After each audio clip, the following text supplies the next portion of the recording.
Hey, everybody. Hey, John. Hey, David.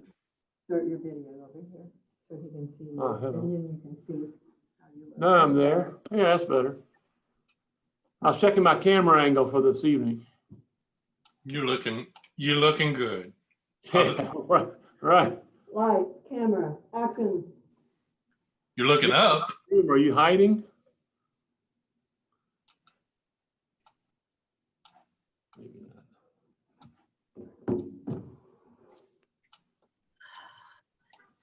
Oh, look at that. Oh, that's good. That's from Leah. She is so good. How? Okay, hands coming up. Hey, guys, welcome. See the Russells, it's the Russells. Well, that name stuff is handy.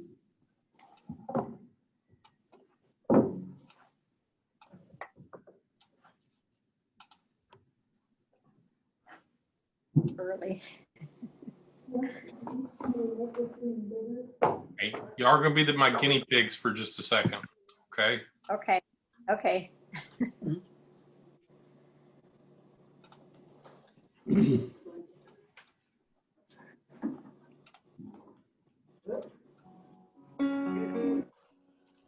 While the world looks upon me as I struggle alone, they say I have nothing, but they are so.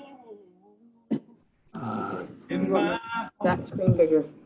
I'm rejoicing, though the world may not Oh, I'm sorry. see. Thank you, Lord, for your blessings on There's a Well, won't they get bigger when I could things to say. There's food on well, as they add If you people do on? this, whoever's speaking will pop up big. Yeah, I don't want that. Okay, you want where? There we go. Now they are. Bye-bye. Bye-bye, Leah. What, you don't want me to stay, John? Stay as long as you'd like. We are working out technological things here. Good.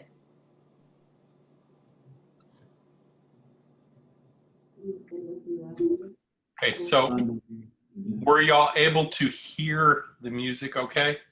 Yes. Okay. The music is just playing. The guy. No, but can you hear his voice? Good Yeah. enough for you? Yeah. I don't know how to make it any louder. It's down here, yeah. Right there. Yeah, see, it's all the way up. 100%. So that's kind of the problem we had last time. We can hear you fine, David. We can Yeah, barely sometimes hear I you. have trouble hearing you a little bit. Linda, can you say something and I'm having trouble hearing a little bit. This is why we don't have conversations. Yeah, she's on mute. David, can you hear us? Ah, that's better. I don't know how to get y'all louder. I don't either. Have to turn up your, ask John. John knows. I think it's just simply going to be your computer I'll see it. setting.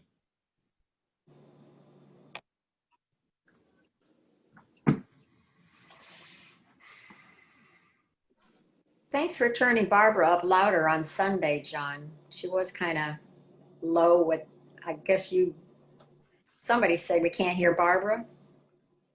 And then it came on loud. Yeah. On Sunday Yeah. morning. Right. How that technically works is I watch the Facebook feeds and I text John Hogue or John Paul and say, hey, change this, turn that up.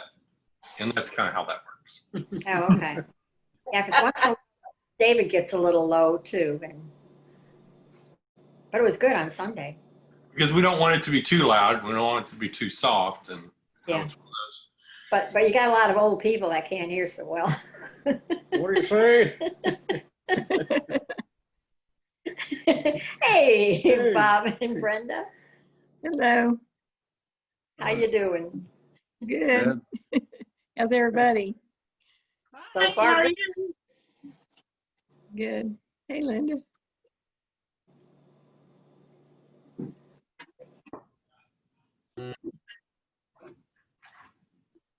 A Powell woman and Nyla Fenton. Hey, girl.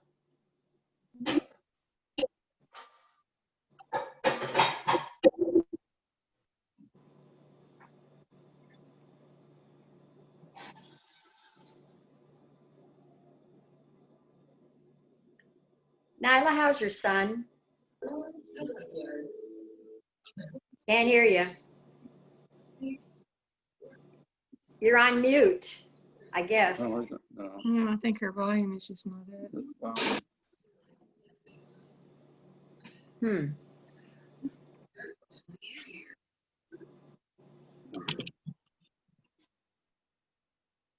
Call Nyla and ask her.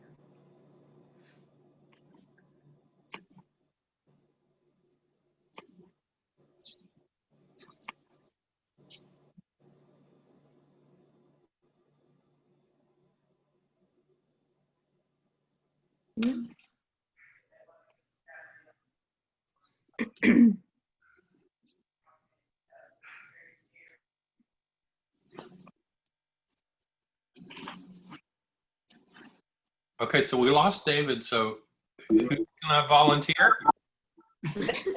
No.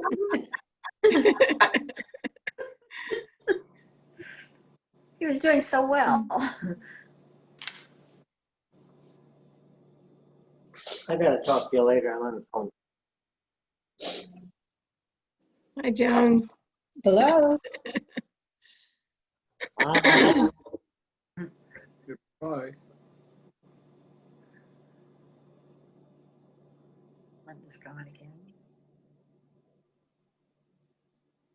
again. Hi, Kay. Okay.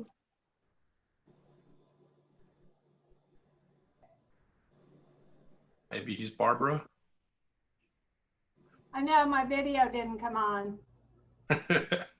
Well, David was here, and then he not here anymore. Unless it's for me.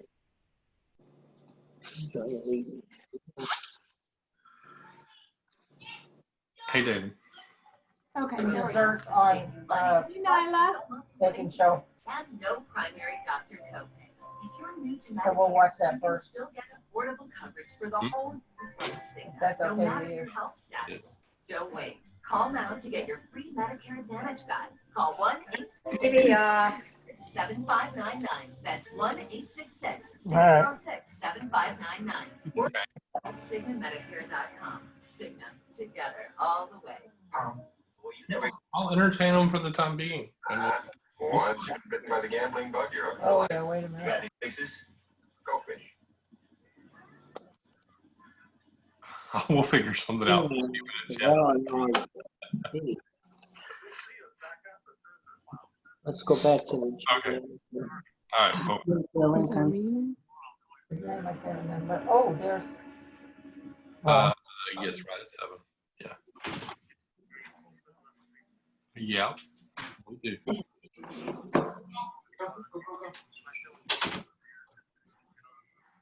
Okay. All right. Bye-bye. Hi, Martha. Hi. Hi. A quick update. The church's internet just crashed.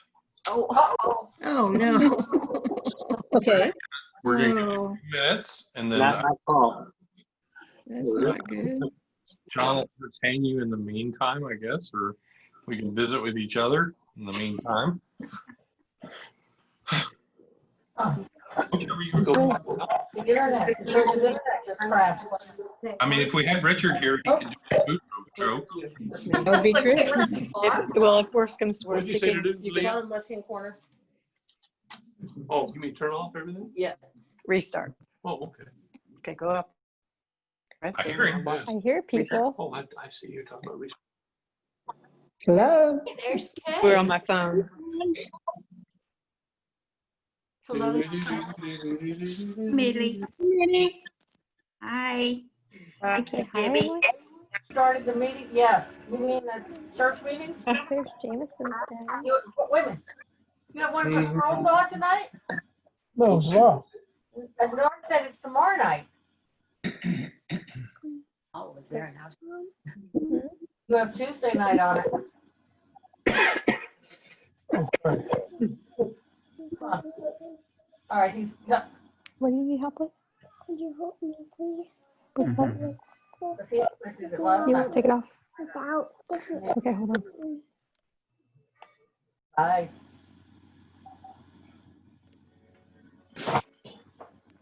That's the wrong email. Thank you. You're welcome. Oh, there's Larry. I'm just trying to get it on my computer where I can read stuff. Norm, are you out on the town by yourself? Norm, Oh, Wednesday the ninth. Norm, she answered. are you out on the town by yourself? No, No, no, tell him, I'm here, Linda's here. She's just on the other side of the room. and I put it on the TV so we don't have to turn on both computers.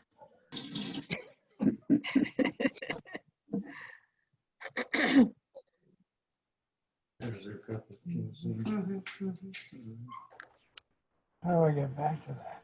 Click on Zoom meeting. I'll do a little bit of housekeeping while David gets set up. Remember that once we get started, we want to make sure that everybody mutes themselves. If you're on your computer at home, your mute button should be on your left, on the very bottom. If you're on your iPad, it's also on your bottom. And you just click. To be able to see everyone's picture, you can go all the way to the very top on the right-hand corner and click Grid View, and that should give everyone. Or if you just like seeing the person that's actually speaking, you put it on Speaker View. Okay. There is a chat button in the bottom. If you want to chat with everyone, you can chat. If for some reason Internet Explorer. you don't want to chat, Yeah, don't chat. And then do, isn't that what you want? that's how Oh, to there choose is. it, but I There don't it want to do it right now. No, that's fine. Hit, when it stops, spinning, Okay. hit pause. Oh, dear. There we go. Yes. Okay, now go back to Zoom at the bottom. Oh, where is Zoom? To the right. Oh, yeah, gotcha. And then the other All one. right. This? One more to the right. Go straight up with your mouse. Go to the right. See the people? Oh, Hit no. that. I need to tell Linda Powell that we have a nice view of her. Have a nice view of you, Linda Powell. There he is. Okay, thank you. All right, now this is where I'm going to go to get it when I want it, right? Yes, yes. And we see you, David. All right. And we hear you. Are we live? Live. We are live. Some of us are. I may be mute, no? I Okay. don't need to hear that. Sorry about the delay, you guys. We are struggling a little bit with the internet here at the church. I apologize for being late. Everybody here now? Say yes. I'm here. Oh, you are. We're ready to go. Yes. I want to say a prayer and then introduce our meeting for tonight. This little prayer again is from Godspell back in 1974 or 5. It's my favorite little song from then, Day by Day. And I think it makes a pretty good prayer for every day. Will you all join me in prayer?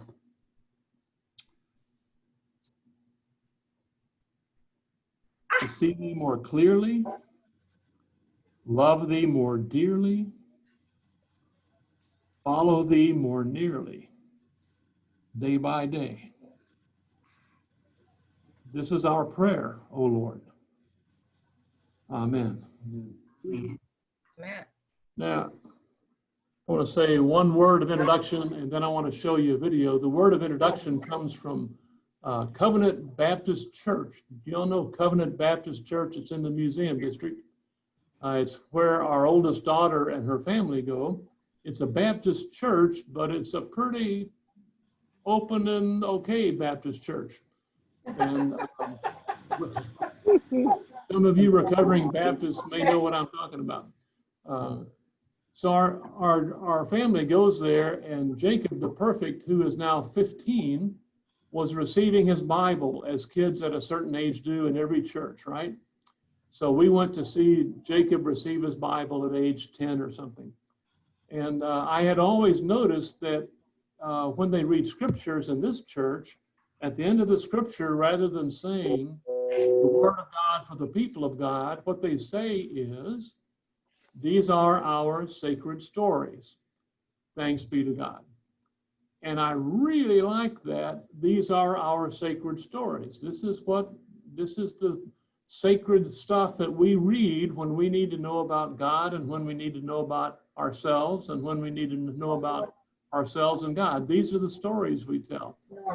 And then when he got his Bible, they were handing them out, and they said again, these are our sacred stories. And they said, and we are the community that together interprets these stories.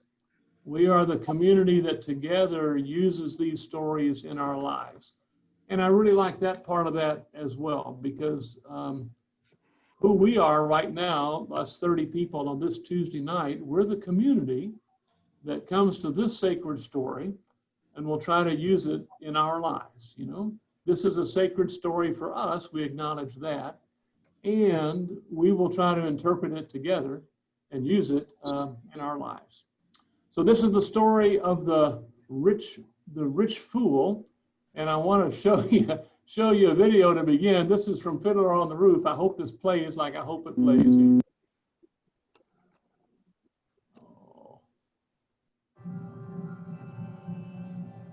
What do I think? Click the share button at the bottom. Share button. You agree? I agree. That's not the right one. You made me a happy man. Let's drink on it. Light it up. On the mouse? To you. No, my friend. To you. The both of us. Swag a green hog. I got the wrong video. All right. But I don't know. This is Laser Wolf. Something happened here. That's the one you want. That's a person. It's not me right now. I don't think it's me either. Oh, you're a picture within my picture. Up there. There's me. Oh, dear Lord.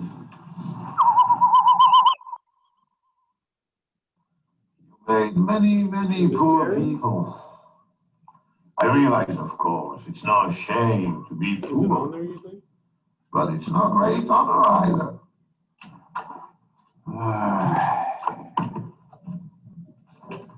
So what would have been so terrible if I had a small fortune? Leah? If I were a rich man, all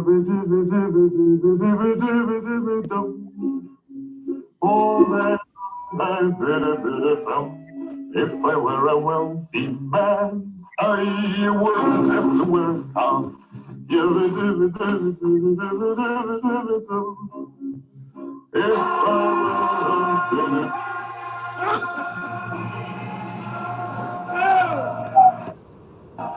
Okay. Never mind.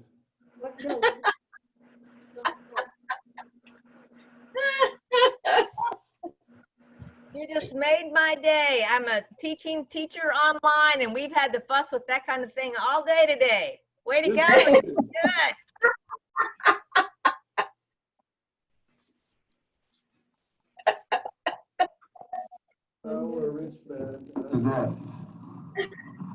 Oh, dear Lord.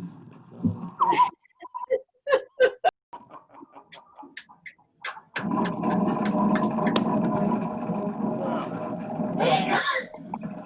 gotta turn it off, man. Thank you. Don't. Never heard fiddler quite like that. Fiddler quite like that. How do I go back? Go back to. Oh, that's good. Oh, yeah. There you go. Well, that was very impressive, right? I wanted so much to impress you all with how good I am at this stuff. And yeah, if I were a rich man, I'd have really sharp people doing that for me all the time. And I would never have to work. I'm sorry about that. I just enjoyed the song. What we're talking about is the rich fool tonight. And as I was driving out here, I was thinking, you know, we all want to be rich. And when he says, when you're rich, they think you really know. And we all sort of esteem people that we take to be in that category. And our story tonight is going to say that that very guy is a rich fool. So I just want to start there and also invite you again to be part of the discussion. I really want to have a chat with you. I know that when you're listening like this and you have your computer muted, as John Henson Rogers asked you to do, it's a hassle to sit up and hit the mute button and then talk. I got that. But I hope you'll be brave enough sometimes to do exactly that so that we can have a conversation, okay? It's a little extra trouble, I know that, but let's give it a shot. What do you say? This is in Luke, in the 12th chapter. I hope you're there. Do you have your Bibles there? Okay, here's the setup. Here's the question. Here's the issue coming at you. Verses 13 and following. Someone in the crowd said to him, "Teacher, tell my brother to divide the family inheritance with me." Jesus said to him, "Friend, who set me to be a judge or arbitrator over you?" And he said to them, "Take care, be on your guard against all kinds of greed, for one's life does not consist in the abundance of possessions." Got a guy comes, asks for some help dividing the family inheritance. Anything wrong with that?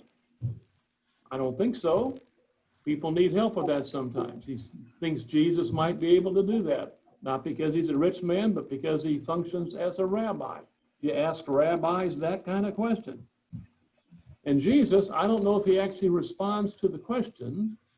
The guy is coming asking him for help dividing the inheritance, and Jesus immediately starts talking about greed. You think it's a fair assumption that Jesus is dealing with a greedy man there? What do you suppose makes Jesus? Yes, ma'am, Gail. Gail Purley, you just lit up. Did you mean to do that? Linda. Okay. What makes Jesus think that this guy is greedy just because he's talking about his inheritance and dividing the inheritance? Does that follow for you? Yeah, Tony. Well, my first reaction is the fact that he's even asking that question. That the man who comes to Jesus is asking the question? Yeah, that it's so important to him that he has to go to a rabbi to ask about the monies. I mean, yeah, he's already thinking that's the most important thing to him. That's my reaction. Anybody else want to have a go at that? Yeah, I mean, I think that it's interesting that he already has to like find a mediator in a dispute over money.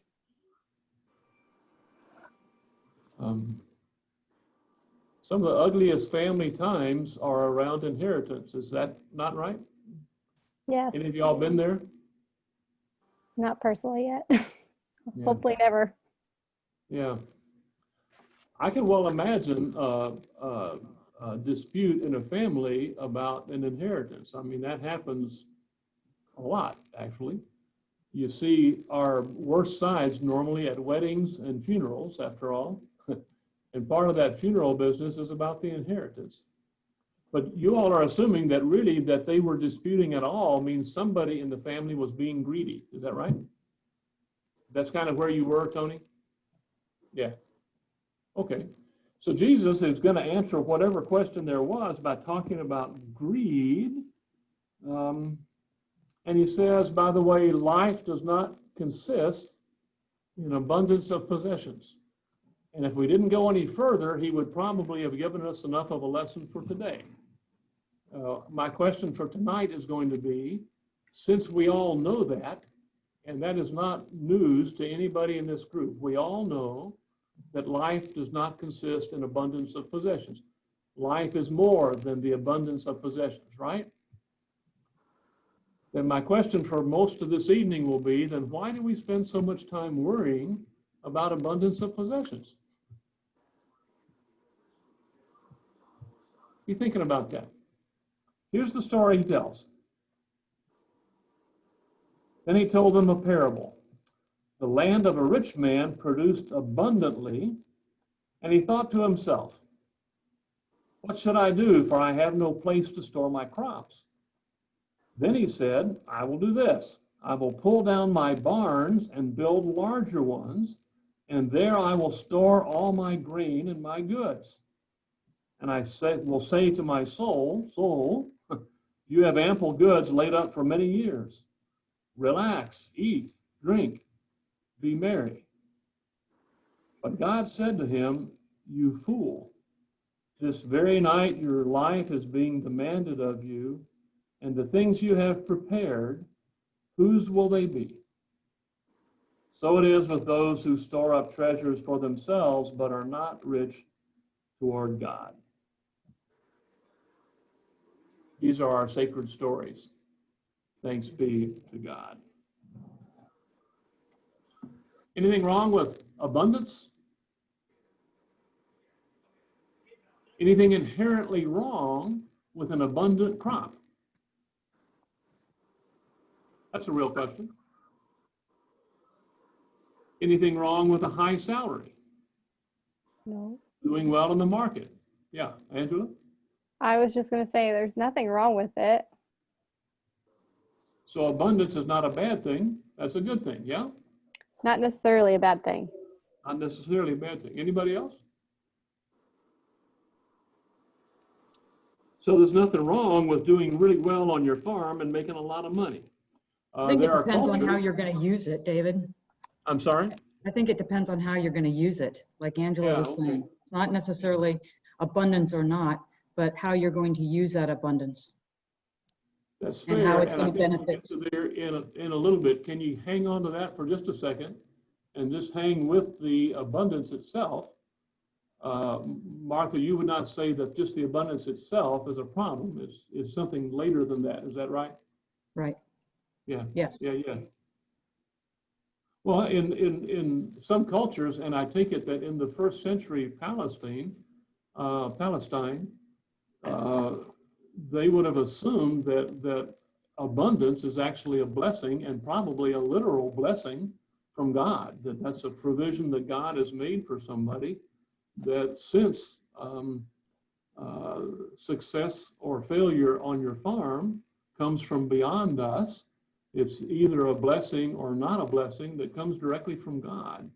And that changes that a little bit, doesn't it? I mean, if the culture assumes that if you have an abundant crop, then you are literally blessed by God, that's a different kind of a thing, is it not? Is it your understanding that good things that happen in your life come directly from God? Have an egg in it. I'm sorry? Tastes more like cheese than eggs. Yeah. I can hear somebody talking. Would you unmute your machine maybe? Got lots of cheese in it. It's gonna have mushrooms. Breakfast food. So Is that right? I was going to say is that, yeah, I mean, I think it's easy for us to say that good things happen. It's a blessing to God, but it's kind of twofold. So do we say that if something bad happens and that's God punishing us? So it's a difficult thing to say. It's too simplistic to just say, oh, God's just blessing me with these good things. because then what do you say when something atrocious happens? Well, there's a whole lot of the church right now, especially guys on television, that say exactly that, right? That God wants to shower blessings on you and make you prosperous and all of that. And if you play the game right and send in $200 to my ministry, God will richly bless you. And Angela, is that not the way you understand that? I mean, there's definitely people that kind of push that philosophy or theology, but I feel like Christianity is far more complex and deeper than that, to have a true relationship and understand being a Christian and living with God. I know some other people who are happy to say that blessings come from God, but they are less comfortable saying that hard things come from God. Is that a distinction you want to make?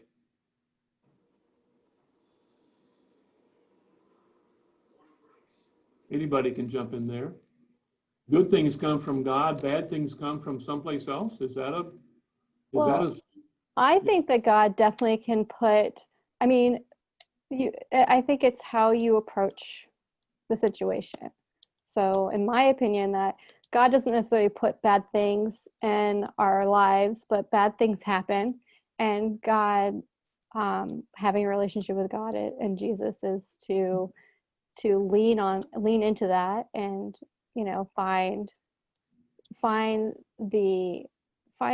the goodness that you can find in those situations, whether it's just, this is a really awful and I'm just going to really lean on my faith and my community. Anybody else? I'm sorry. Is it the case that the more you lean on your faith, the better your life goes? No, I don't want to go there yet. Okay.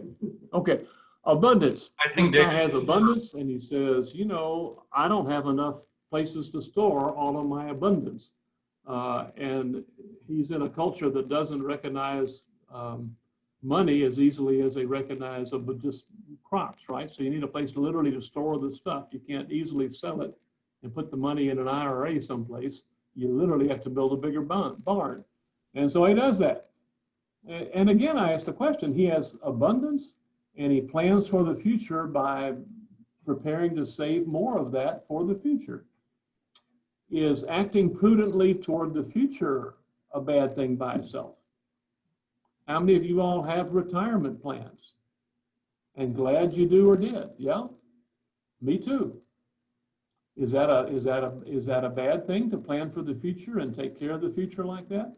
No. I don't think so. We call that acting prudently, yes?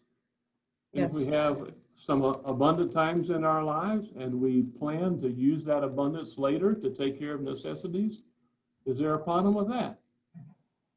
No. Hard to see that as a problem. Yes, ma'am, Martha? No, I don't think there's a problem with that. Yeah. Well, I'm still wondering kind of where the problem comes then. The problem comes when he decided to build the bigger barn. That's the problem. Say some more about that, James. Well, he was doing fine, and he had an abundance. Yeah. And then when he found that he had a lot extra, instead of sharing his abundance with other people, he built a bigger barn. That's where he fell off the road. That's where he got in trouble. That's not technically in the story here, but that's an interesting interpretation. There were other things he might have done besides build bigger barns, and he chose not to do those things. Yes?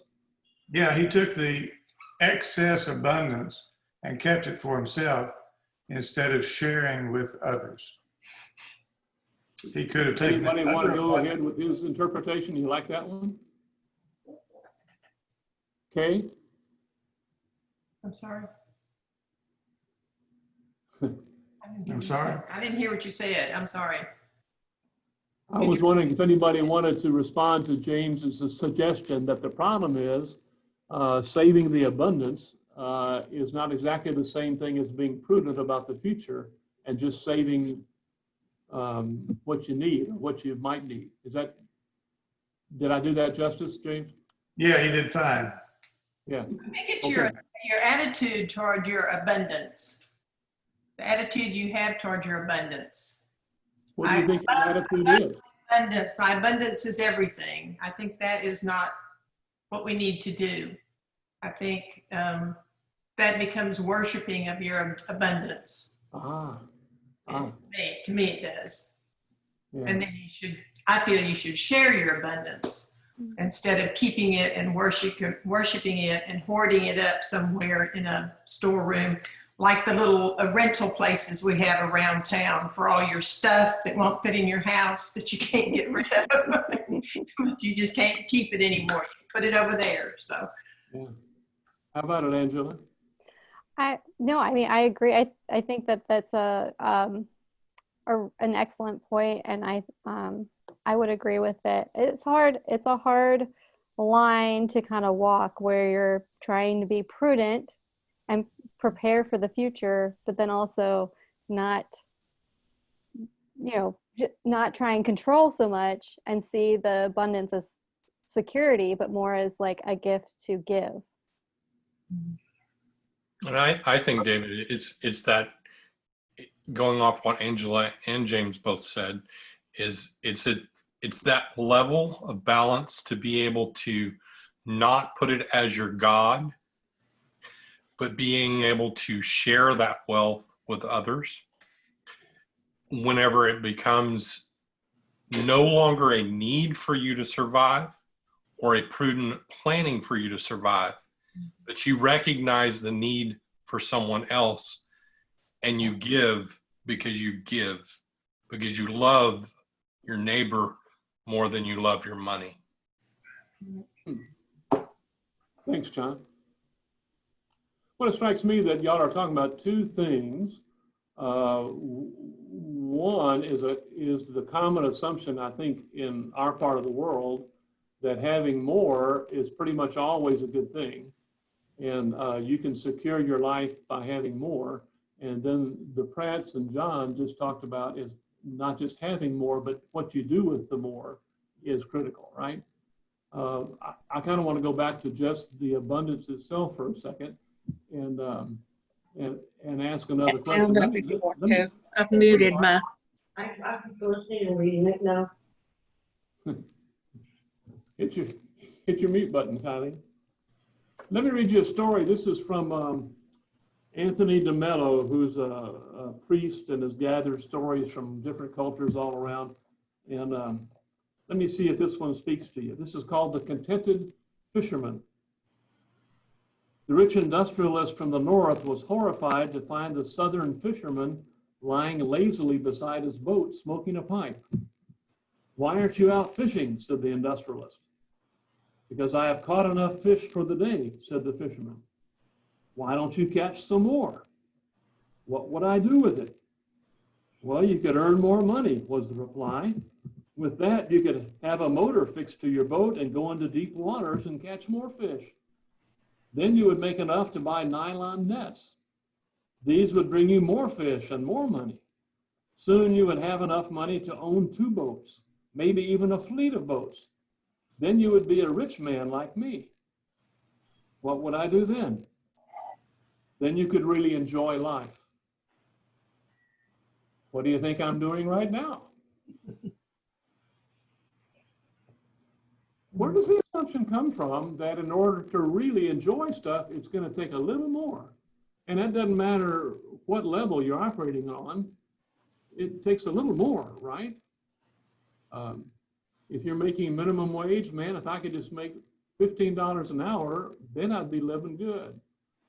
If you're making $50,000, you got to make $65,000. You know what I'm talking about? Where do we get the idea that a little more will fix stuff? Okay, let me ask it this way. To whose advantage is it to get us to need and want more stuff? Okay, let me ask it again this way.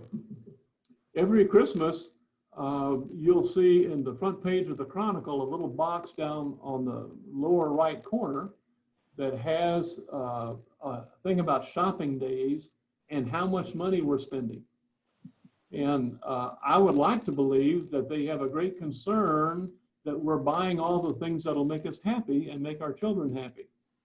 But I have a hunch that they're concerned about how much we need to spend to keep the economy running. I mean, somebody needs us to consume more so that our economic system runs better. Is anybody an economist here who can help me with that?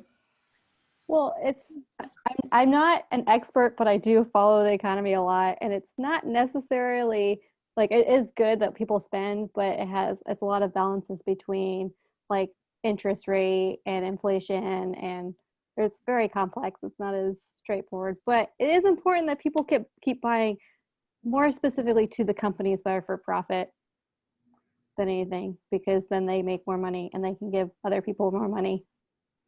So, and then they can buy big boats.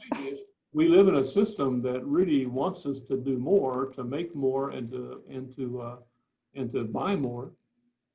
It might sound pretty simple to live more simply and be happy with what we have and that stuff. The Pratts would like us to be happy with what we have and then give away the rest. I'm saying cutting back is not an easy thing to do. Most of us, I think, and maybe this is only me in this group, well, me and Richard, most of us, I think, somewhere inside of ourselves think that if we had a little bit more, then our lives really would be a little bit better. Now, am I the only one in the group that thinks that? Well, I would say not so much like with like the money, but the abundance part. Like if I always think like if I had a little bit more time in the day, I could get more things done, or I could do things a little bit better. So it is like not specifically equated to like money and earning more money, but more of like I could be more productive. I could spend a little bit more time with the kids, or get this one project done, or finish painting this room, or whatever it is that I think that a little bit more time could get me to do. Tibia said if he were rich, he could spend 7 hours a day just reading scriptures and talking with them with the learned men in the synagogue. Boy, that would be good. David? Yes, ma'am. So, boy, this is a complex one, actually. There's a lot of stuff. But I do see us kind of skipping around or bumping into what Jesus said there in verse 21 at the very, very end. A person is a fool to store up earthly wealth, but not have a rich relationship with God. So somebody mentioned the balance and stuff earlier too. So I think for me, he's trying to get home is that, okay, you have all these things which God gave you in the first place, but you're not recognizing that God gave it to you, and you're not trusting in God to continue to give it to you. And that's a big one to take on. I think that's hard for all of us. So being thankful in your heart about where stuff comes from. And yes, no, Tony?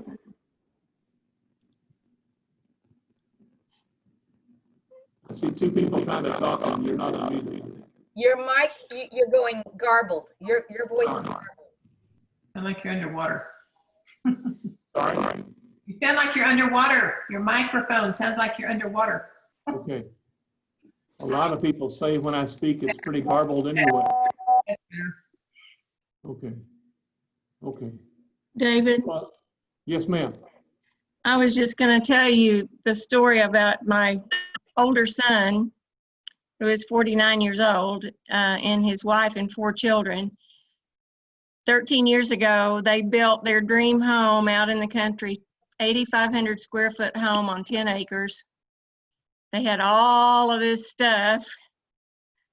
And last month, they downsized 5,000 square feet to a normal size home. Wow.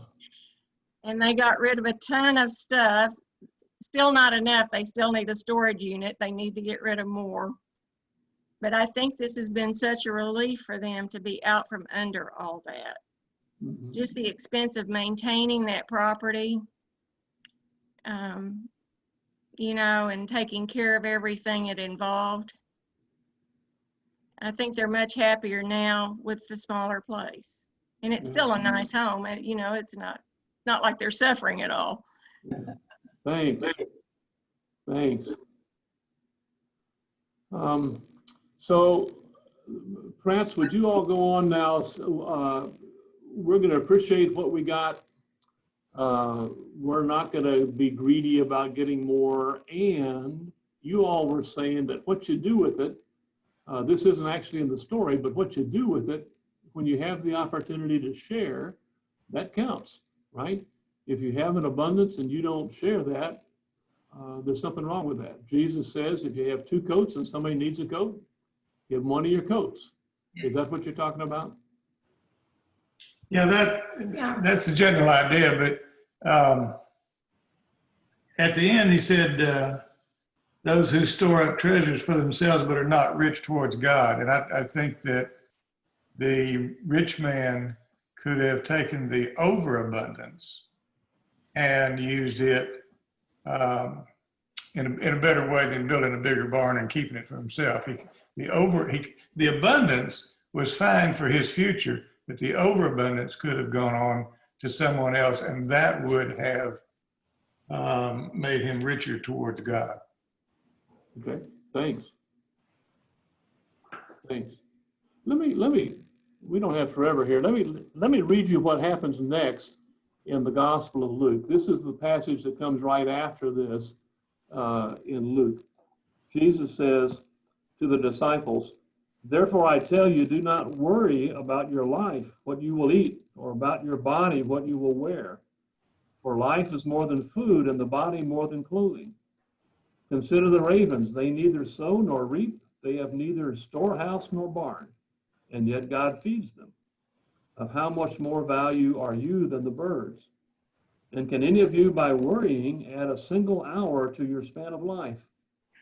If then you are not able to do so small a thing as that, why do you worry about the rest? Consider the lilies, how they grow. They neither toil nor spin. Yet I tell you, even Solomon in all his glory was not clothed like one of these. But if God so clothes the grass of the field, which is alive today and tomorrow is thrown into the oven, how much more will God clothe you, you of little faith? And do not keep striving for what you are to eat and what you are to drink, and do not keep worrying.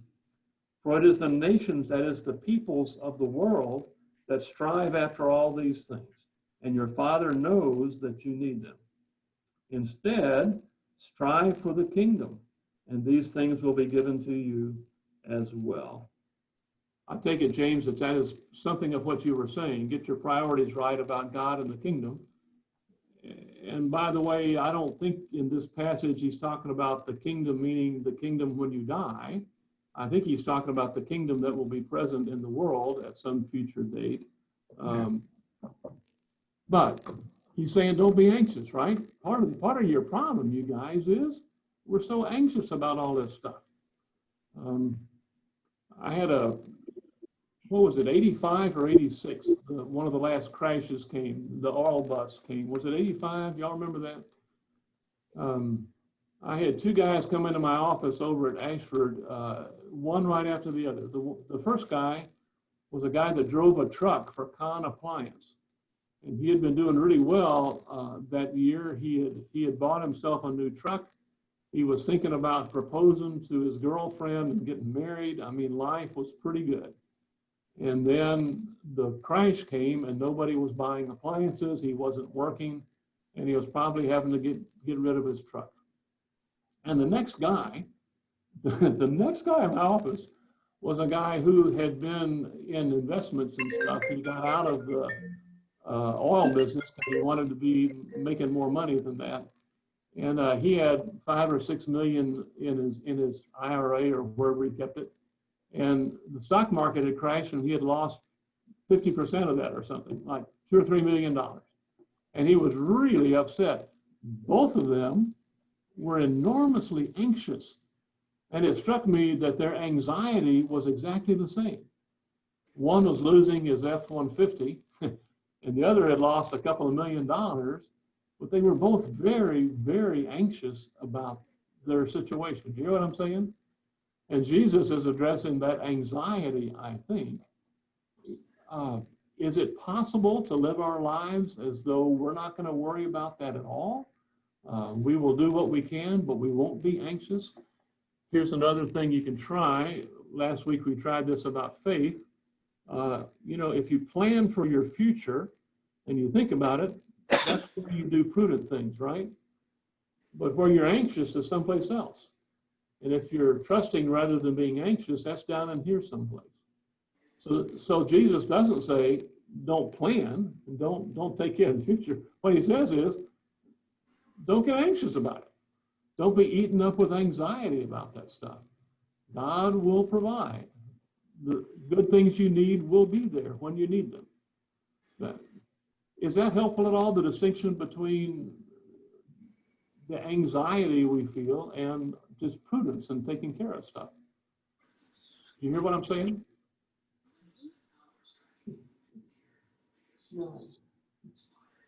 Raise your hand if you say you hear what I'm saying. I think it's helpful. Yes, it's helpful. Angela, go ahead. What? I was just saying, I think it's helpful, Okay. David, aren't we in that situation right now where a lot of people had great jobs and then all the virus came along and they have not saved any money? And now they are getting money, but it's from the people that have been working and paying their taxes and are still doing okay that are providing the money for them. And I feel like, we should all be saving and trying to provide for ourselves for a little bit of the future anyway. But I know people that just say, oh, I don't care if I lose everything, the government will take care of me. Well, the government is basically us. Yeah. Do you know people personally who say that, Sandra? I've heard people say that, yes. Yeah, I've never heard that, but I believe you. I have. And it's sad when they say that because I keep thinking, what kind of an attitude is that? Basically, you're saying you don't care, and I'm the one that's going to, ultimately provide for you. And yeah, but I don't think that that's a majority of the people. Just because like 1% of the population says something like that doesn't mean that the other people that are really struggling out there to make ends meet are saying that. There are lots of families right now, specifically like with young children that are really struggling, and they were struggling before this happens. And some of the people's jobs that they've lost, the jobs that they have are going to take a long time to come back. It's not like my job where I could just sit and work at home and get paid something. These people have to be around the public, and the public are not going out. So it's unfortunate that a few people have that opinion that they're like, whatever, somebody's going to take care of me, because that's not, I don't think, a vast majority of the people that are out there struggling. And I know because I've had a lot of my staff get laid off, and that's not how they felt at all. right. But I'm just saying there are some people that feel that way, and that's not a great attitude. And I feel like, okay, I work and I make my money and I want to save so I'm not caught in a situation where I have to have somebody take care of me. Mm-hmm. But at what point we don't know how, and that's what they're saying is we don't know how many years we're going to live and how much we're going to need. And I think people are all concerned about that, and that's why they're not giving quite a bit out, because they're, like I say, they're concerned they could lose their jobs right away and still have 20 years ahead of them to provide for themselves, and they don't know if they'll be able to do it. So they're being a little bit holding off and trying to save more for that situation. Yep. Or medical wise, what's going to happen to them, and they'll need more money. I don't know. It's a tough situation. And it's like corporations, they make a lot of money. And if it weren't for those corporations being very, very, giving, they provide a lot for a lot of the people that don't have anything or have very little. And a lot of people don't like corporations because they do have a lot of money. But like Martha said, it depends how you spend your money and what you do with it. And a lot of the companies give a lot of money to a lot of people and a lot of organizations. And if it weren't for them, there'd be a lot more people out of on the poverty line or whatever you want to call it. There are Agree, a Sandra. number of companies now that are actually going out of business. We can't hear you. Can't hear you. There are a large number of businesses now that are going out of business themselves because they didn't plan.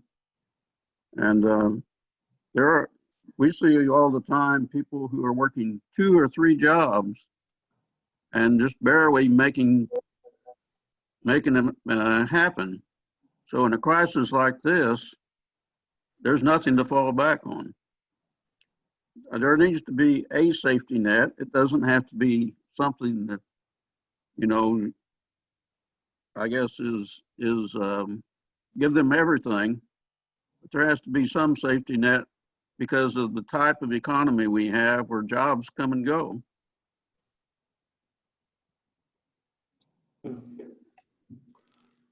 I hear Bob saying that there are people who are working really hard and don't make enough money anyway to set anything aside, and they're the ones who are losing their jobs right now. I was also just thinking this week as I thought about this story, if you had somebody who really is not on the top side of things, on the rich man's side, as I look around the room, I don't know how much money you all have, but my strong hunch is that on a global scale, we are all fabulously wealthy, compared to most people in the world. I got it easily made. I just do. I don't have much money, but compared to them, I do. But I'm wondering about how this story would sound to somebody who really does live on nothing. If you're living on less than $2 a day, and you eat the same gruel every meal, and that's what you can get, and your excitement in life might be getting an extra chicken. How would this story about the rich fool sound to you? Would this story make any sense at all to you? Tony, what do you think? I don't think so. And I keep thinking about what you were saying earlier. We try to have faith that God's going to take care of us, and this is one of these complex things. There's a lot of people out there having faith like crazy, but their life is not going great. And so that's a tough one to fully take in. I more than agree. And then of course, the more you walk and the more you rely on God, things should work out better. You see where I'm going with that. There's, they mentioned all the different people that are having all the troubles we are right now. And it's so sad because there's plenty of people that are just praying like crazy and trying to do whatever, and they're barely getting by. So I wonder about the past and wonder if to share our abundance. David, your voice is all breaking up again. I'm sorry. I don't know what causes that. Am I being clear now? No, bad. I didn't move. Maybe the internet is getting sketchy. I'm sorry. I'm going to mute him, and then I'm going to unmute him and see if that helps.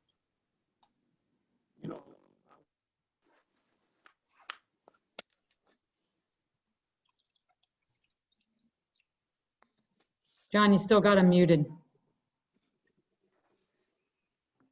I'm working on it. He has to unmute himself now. I think there you go. Is that any better? No.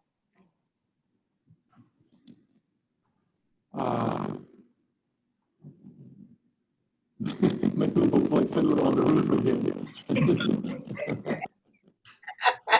I don't even know where to mute and unmute myself.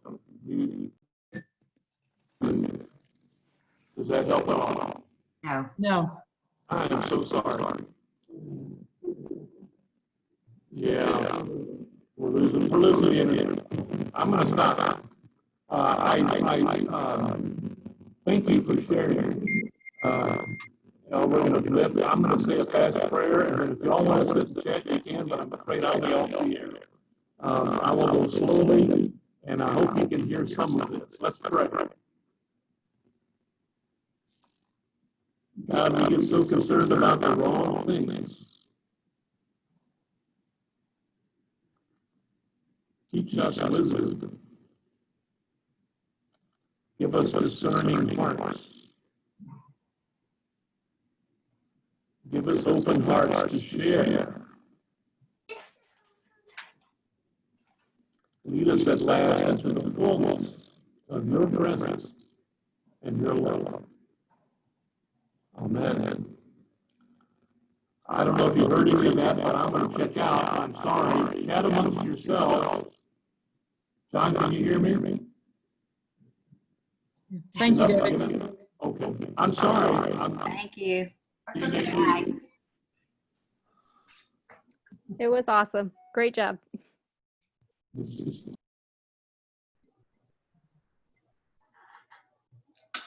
Silly. What would that do if I did participants? Who's sharing their screen?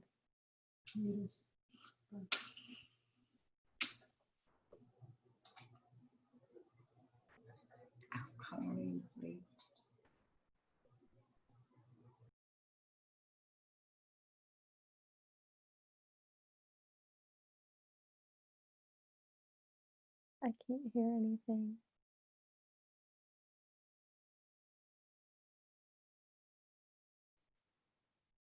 John, I can't hear anything still.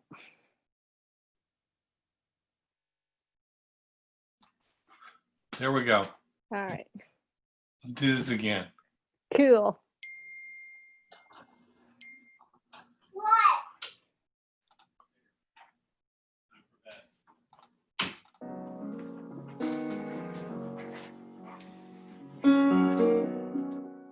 While the world looks upon me as I struggle on, they say I have nothing, but they are so in my heart. I'm rejoicing, though the world may not see. Thank you, Lord, for your blessings on me. There's a roof up above me, I've a good place to sleep. There's food on my table and shoes on my feet. You gave me your love, Lord, and a fine family.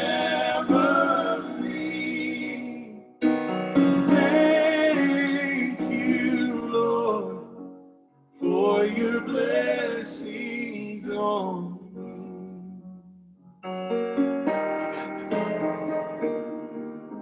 Though I'm not rich, each close there, not new. I don't have much money, but Lord, I have you, and that's all that matters. Though the world may not see. Thank you, Lord, for your blessings on me. There's a roof up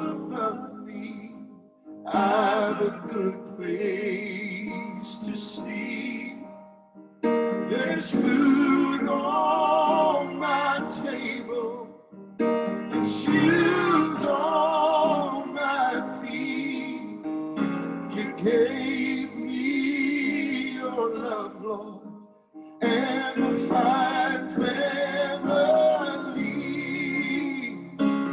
Thank you, Lord, for your blessings on me.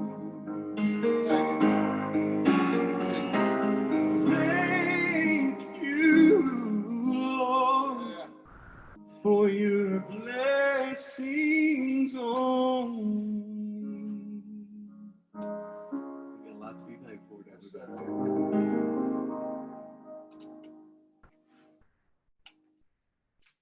Thank you, guys. Thank you, John.